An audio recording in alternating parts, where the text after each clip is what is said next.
can sort of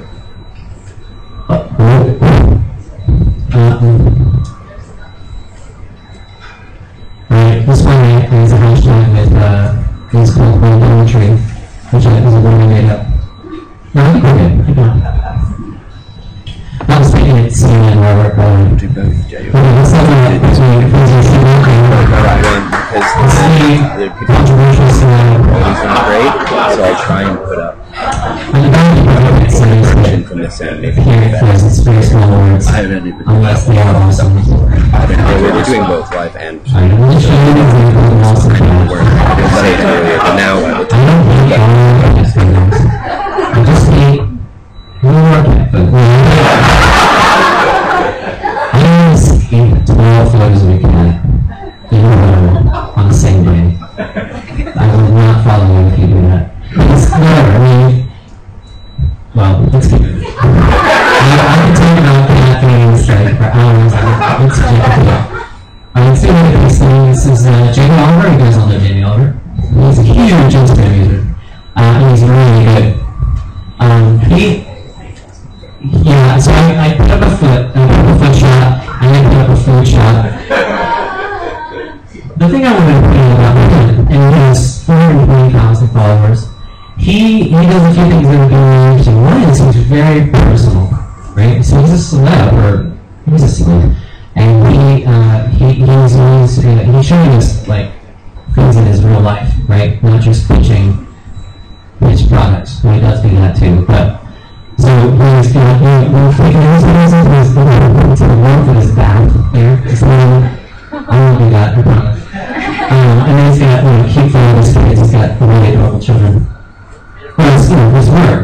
So, let me just pause again here and say, look, I say don't post photos of your food and your cats, of course, but if it makes sense for you, that's part of your brand, right? If you are a restaurant reviewer or food reviewer, right, or food blogger, then it makes all the sense in the world to post photos of your food. Just make sure they're good photos of your food. And I guess if you are having a pet growing business, then okay, you can post photos of cats. So, the other thing I was going to point out was, you can't read this. Oh shit! So we're back there, but it says, dear Instagram, it's not your usual post, but I'm personally looking for a London-based graphic designer to work really close with me, ideally looking for a really blah, blah, blah, blah. And he posts his email right there on Instagram. I thought that was a really interesting, a very thoughtful way to engage with your audience. Again, efficient. Okay, what are the things I was going to say? So, I know we're all big on Twitter here. We all use Twitter. For me, I get it's not even comparable to the kind of engagement that I get on Instagram than I do Twitter. I'm lucky. I think that probably the most tweet I've been using Twitter for 5 years is I think the most retweets or at-replies I've ever gotten in a single tweet is me. And that is not true. And that's because when you tweet something, it happens instantaneously. It's so lightning fast. I think that's kind of how we're used to using it. How we're used to using Twitter, right? On Instagram, it just seems like there's something about the interface. You post something, you engage, it's obviously highly visual, but there's something about the way you consume it on your mobile device and you're looking at it, and it's a little more static, and I think I just find that it's a little more intimate. I don't know if that maybe explains why you get so much more engagement, but I can post something on Instagram and get 7,000 likes and 360 comments, and I would never get anything like that on Twitter. Not that I have as many followers on Twitter. I don't have any followers on Twitter at all. Alright, some other things you shouldn't do. I think you should know how to post. I think the Instagram you maybe need to know how it works. Anyway, when you show your feed, I find that whether it's Instagram or Twitter, frankly, or Facebook, there's nothing more annoying than your friend, and it could be a dear friend that's just posting over and over and over and over, just clogging up your feed. So I think the same applies. Same rules apply. I don't care how awesome your photos are, don't post 12 in a day. Oh, and then just one other thing on that slide. So look, I think there are people that are doing this, or there are photographers that are they're somehow transferring their digital DSLR photos to their mobile device and then uploading to Instagram. I'm probably a snob, or a purist or whatever, but I think that's cheating. I think it should be a mobile it's a mobile platform, it should be from a mobile device.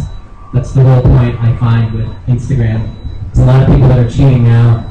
Now that the Facebook acquisition has happened, there's like so many new people using it. There's so many new celebrities. It's like a free-for-all. There's a lot of people that are using it like the way that Pinterest is being used. A lot of people are using it the way Tumblr is being used.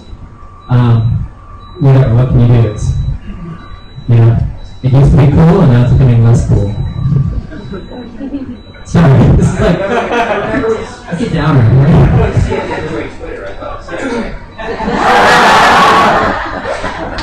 CNN and Ashton raced to one day. That was it, right? It's like when your parents joined Facebook. Right? It's like, wow, jump the shark. Right? All right, so for Instagram, the equivalent would be Justin Bieber. Yeah. Okay, so do be nice to people. Leave nice, awesome comments. People always ask me how do I get so many followers. So in truth, I get a lot of followers because I'm a suggested user on Instagram. But that happened for a reason. It didn't happen like accidentally. But I will say that that's how I get so many followers a day. But the real answer to how you can get followers on Instagram is to engage. It's like any social platform. The more you put into it, the more you can get out of it. And if you are nice to people, if you say positive, really nice things, not posting garbage like, follow me and I'll follow you back, that sort of desperate plea for help, then I think we'll get a lot more out of it. Plus, it's not really about having followers, it's really about likes and comments, right? Alright, let's take a look at some editing apps. It's not way over, right, sorry. Okay, do this. These are the 4 apps that you should get. PicFX, it's 99 cents in the App Store. It's really fantastic. I guess, there's no time to get on calls, just trust me on this. If you want a demonstration, I will give you one.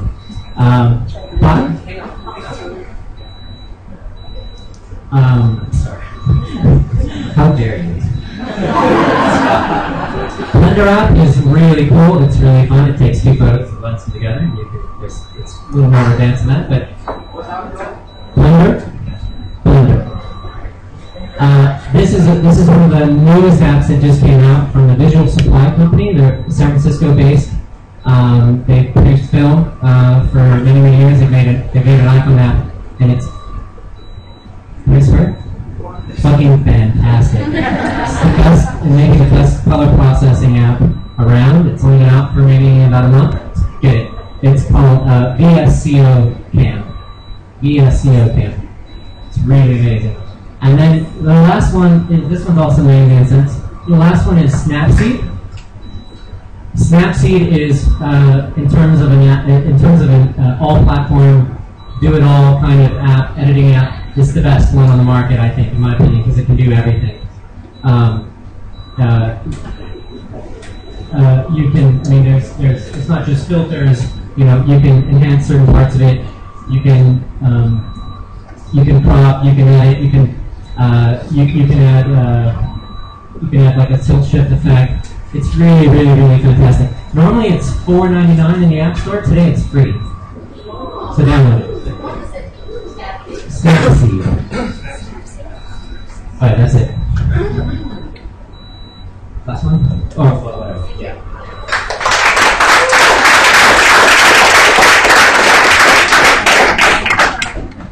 Thank you, Tyson. Obviously, we all need to be exploring. We all need to be exploring Instagram. Can you hear me? Doesn't seem to be working. Just yell. Thank you. Finally, we have our usual ritual here at HKSocial. Can you hear me at the back? Yeah. Every month, for those of you who are new here, we have a monthly roundup of the latest news and views and apps and gadgets in social media. Please welcome God.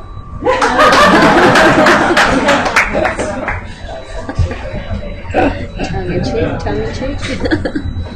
There's good spots and bad spots to stand in the room. You just got to find one that's got wireless capabilities. Thank you all once again for coming. It's great to see so many people. Record number sign up, 112 registered. Thank God you all didn't come.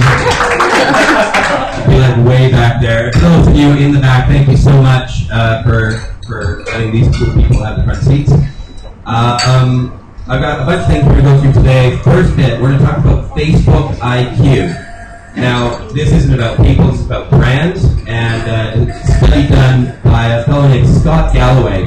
He's a clinical professor at NYU, and he focuses on brand strategy and luxury marketing. And I know there's a lot of you here who are doing brand strategy and luxury marketing, so I thought this might be interesting to you. His study has looked at what they call the Prestige 100, what they think is the top 100 sort of brands, and then ran it through this little formula they dreamt up to give it a score from genius, which would be over 140, to feeble. Now, I'm not going to show you the feeble ones today. You're welcome to go and look it up. The links will all be shown at the end, as usual. But here are the metrics, because we need metrics to figure out how smart we are. And I think this, for all of you who are out there building Facebook brand pages, these are some pretty good standards to live by. Right? Size and velocity, size of community, and use of platform functionality, and this is the likes bit. Now, everybody's like, oh, we gotta get 10,000 likes. I always say that that's a weak metric, but it definitely should be part of your plan. It shouldn't be the whole plan. You have to develop programming. For those of you who know, and have read my book, I talk a lot about E equals MC squared, right? Everybody is a media company. You have to be creating brand content. Engagement. This is where the creative stuff, where people like PBWA come in, where they come up with crazy ways to get you to actually do something more than just click the like button. And then integration, because Facebook isn't the only stop, you should get stuff onto your own websites as well, right? So they looked at how a few brands. So I'm going to show you the top 5, so you can go out, see what they're doing, and in great Hong Kong fashion, copy everything. Right, so number 5, cosmetic company called Fair Essentials. Anybody use this brand? Yes? Right? Fantastic. All right, hey, we got, check out, apparently they're awesome. Number 5, their mantra, love, understanding, and community. Sounds a bit like the title of my book. Wow. Number 4 is Lexus. Anybody drive one? Yes. No? All right, well, you might look at this site and change your mind. We've got at number 3, Audi. Any Audi drivers? Hey, well done. Probably because of this site. Those of you who also know, I was talking earlier this year, Audi was one of the first Facebook pages to also do cloud gating. Anybody remember what cloud gating is? Cloud gating is when various people show up to your Facebook page, you get them to sync with their cloud score, and if you've got a high cloud score, you get into like the VIP room, and you get a low cloud score, like you get the free like wallpaper download. All the more reason to worry about your cloud score once again. And number 2, Clinique. 3 steps to a great Facebook page: content, interaction, and shareability. I can't argue with that. And number 1, who's surprised? I am. BMW. Apparently, a Facebook IQ of 175.